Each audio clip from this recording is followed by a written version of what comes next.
So I want to tell you about an audition day gone wrong. So it was about 6 months before the Metropolitan Opera audition, and I was in Milwaukee trying to take the audition for the Milwaukee Symphony. I had thankfully made it past the preliminary round, and I was there for the semifinals. I got there, I got my number, they brought me to a warm-up room and told me to wait. So I waited, and I waited, and I warmed up on my instrument again, and I ran through all my excerpts, and there was something wrong with one of my excerpts, Roman Carnival Overture on tambourine. And I remember playing it, I played it again, I played it again. I started making exercises out of the things that were going wrong. I was trying to get the dynamics right, I was trying to articulate the notes, I was trying to get the rolls to sound good, and things weren't getting better. I was just repeating the excerpt. I was burning into my brain all these incorrect versions of the excerpt and psyching myself out so that even though I didn't mean to, I would have a worse chance of playing that as well in the audition. The thing is, as far as I remember, that excerpt wasn't even called in the audition,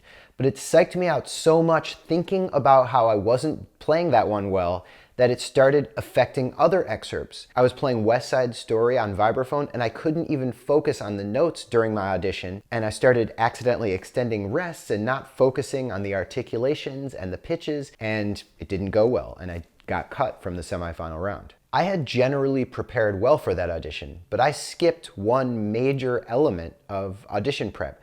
I didn't actually figure out what I wanted to do on audition day itself. I didn't even have a plan of what I wanted to do in the warm-up room, so I ended up letting myself go down this rabbit hole of repeating Roman Carnival Overture over and over, and that negatively affected my audition performance. So today I'm going to talk about how to make a plan for audition day itself so that you can actually be productive and effective that day instead of just letting your brain and your actions wander in whatever direction you feel like on that day. If you're interested in improving your process, not only for audition day, but for the entire audition preparation process, from the day you get the list until the day of the audition, enrollment in Audition Bootcamp is happening now and it ends tomorrow night. If you want to spend the summer working with me and Noah Kageyama from The Bulletproof Musician, go check out the details at robknopper.com/bootcamp. So when it comes to planning out audition day, there's 4 separate periods of time that you should start thinking about exactly what you want to do during. The 4 periods of time that you have to have a plan for when you're thinking about what to do on audition day are the night before when you're in the hotel or in your apartment, the morning of, when you get to the hall and you're in the group warm-up room, and then when it's closer to your audition time and they put you in a personal warm-up room. Those are the 4 periods of time.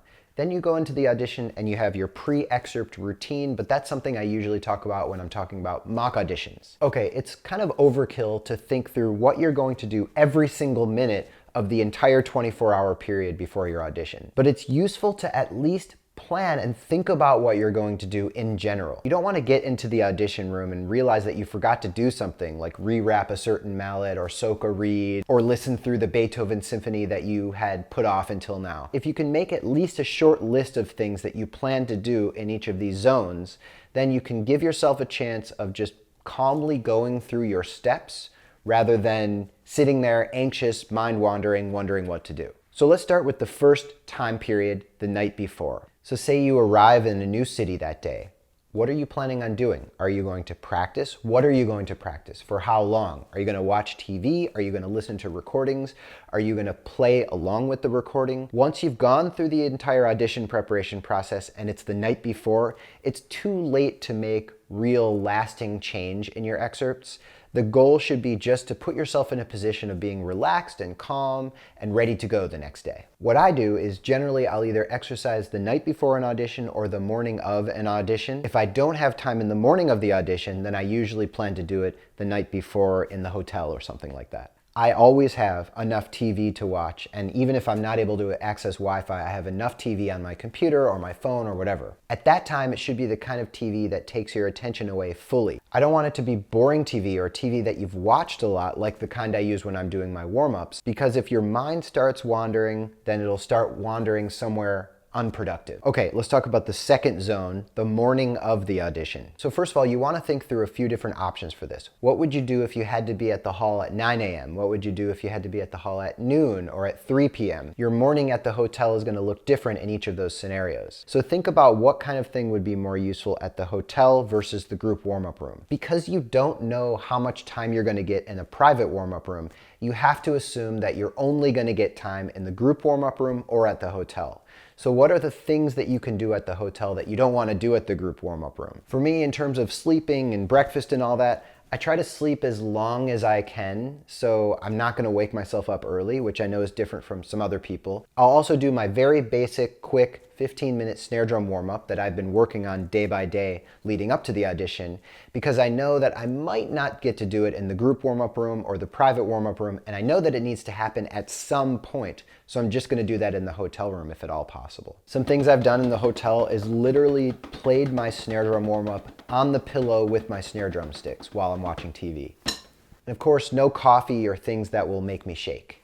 In the group warm-up room, I have a couple choices.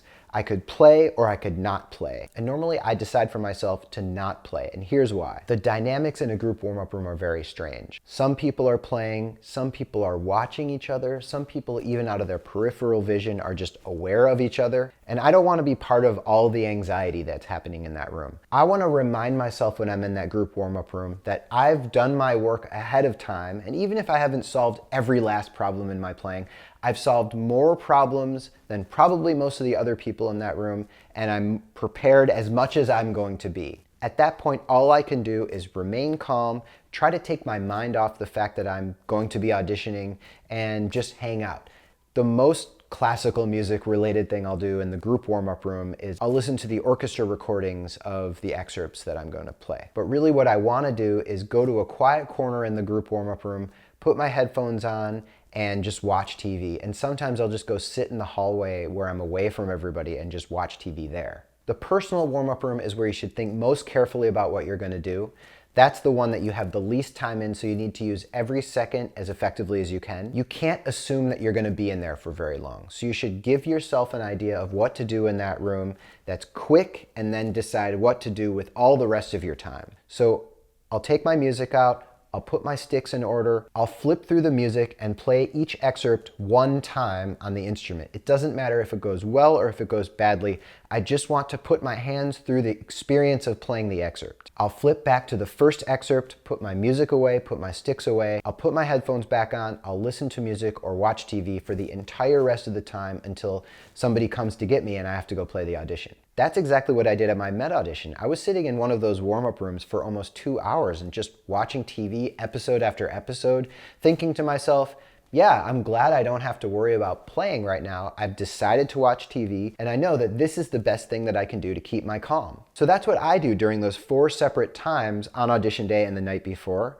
But the thing is, everybody is different. Your audition day should be a reflection of your personality, and it should be made up of the list of things that you can do to make your audition sound the best. Every little bit of work that you do on your audition preparation process, like planning out your audition day activities, or how you research excerpts, or what strategy you use to self-record, or what process you do to learn notes and memorize them, every single step changes the resulting performance at your audition.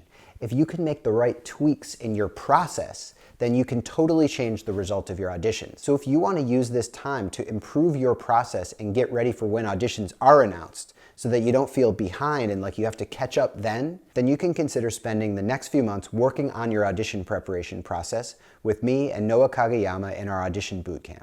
It's an 8-week program and the first session is next week. You have to enroll by tomorrow night, and you can find out all the details at robknopper.com/bootcamp. If you like this video, hit the thumbs up below, subscribe to the channel, and I can't wait to see you in the next video.